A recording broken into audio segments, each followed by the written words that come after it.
ada konser musik terbesar dunia namanya konser Metallica di Moskow, penontonnya 6 juta orang.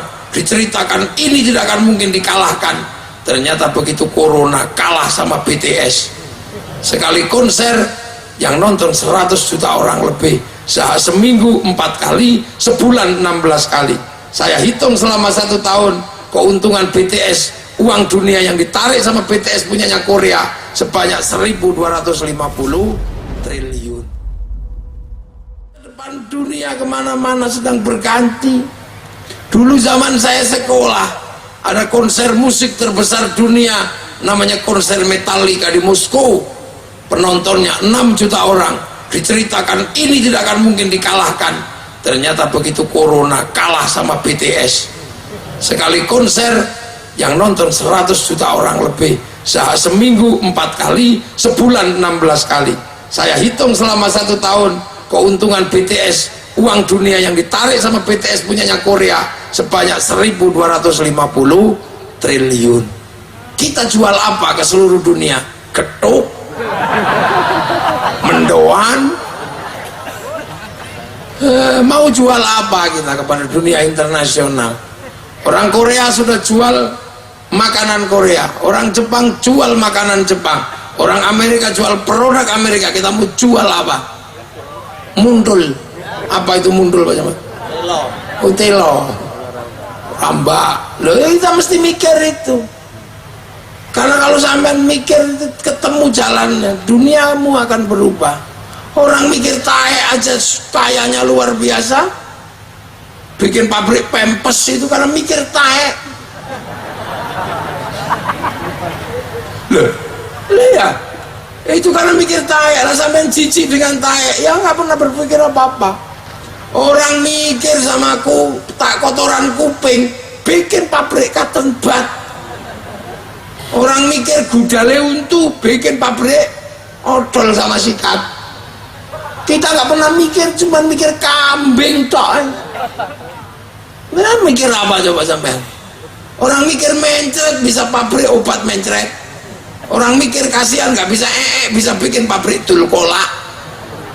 Orang mikir perempuan cantik bisa bikin pabrik idep skincare, idepnya ditambahin ngebiok itu. Kita nggak pernah mikir apa-apa. Bangsa yang lain mikir tuh sok gigi, mikir macam-macam. Nah itu pentingnya kita berpikir tentang masa depan.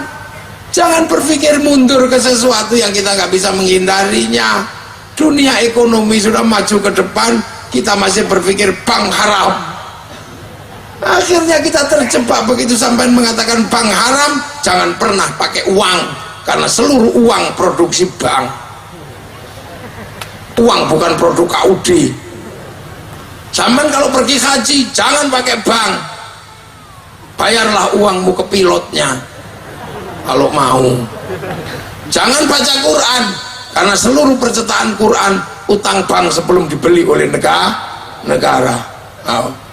Makanya hati-hati.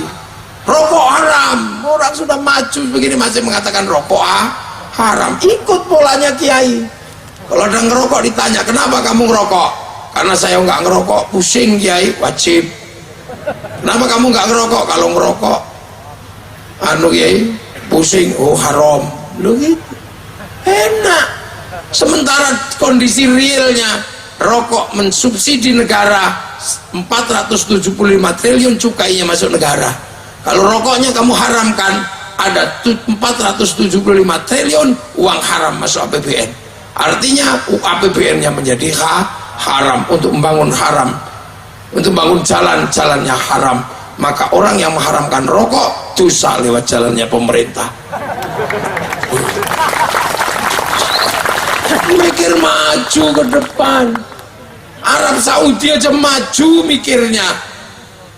Ketika dia nggak sanggup menampung jumlah tamu dari beberapa negara, dia panggil perempuan Amerika yang kalau mana-mana nggak pernah pakai celana dalam, namanya Paris Hilton, suruh bikin hotel Hilton.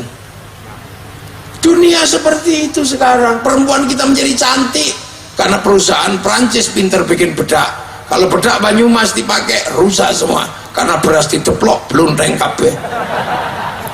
Mulai berpikir beras kencur atau bedak. Ini dunia baru. Makanya kiai nggak dikira kawir jelek lo, tenang, kiai itu bukannya nggak ngerti, tapi kiai ngomong umat. Kita ngomong umat, jelek-jelek ini Surya NU, umatnya ada. Lah sampean kadang ada ulama-ulama yang umatnya ada, berasal dari organisasi-organisasi yang ada, tapi lebih percaya pada ustadz freelance, umatnya like and subscribe.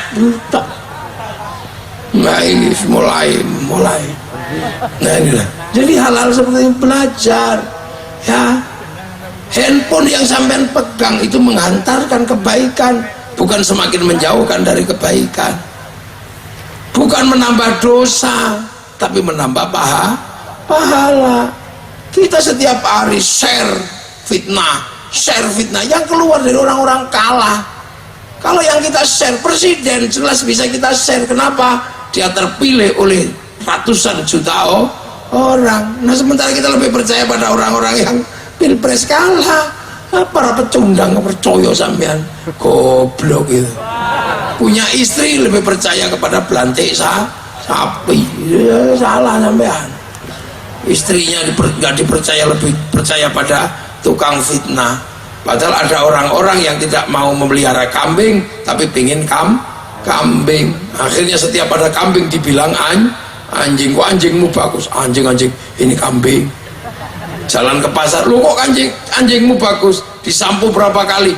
Ini kambing bukan anjing. Sampai di pasar, ku beli anjingmu ya. Waduh, udah 3 orang ngomong anjing ini. Berarti jangan-jangan anjing. Pukul dulu pantatnya mestinya. Dia mbek apa gugup. Jangan langsung diserahkan sama belantiknya itu. Matek sampean. Nah kadang kita ini mengingatkan kayak gini terus susah. Seperti kiai mengingatkan santrinya mau ke pasar, betul ketemu kiainya, mau kemana le? Mau jual kambing yai.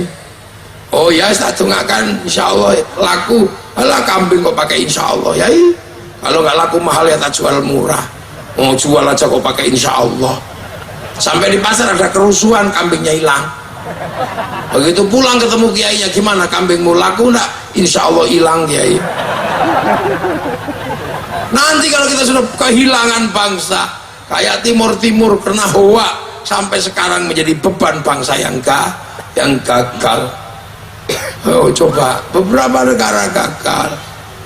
Suku Rohingya gagal menjadi bagian dari Myanmar karena dia merasa tetap sebagai orang Bangladesh.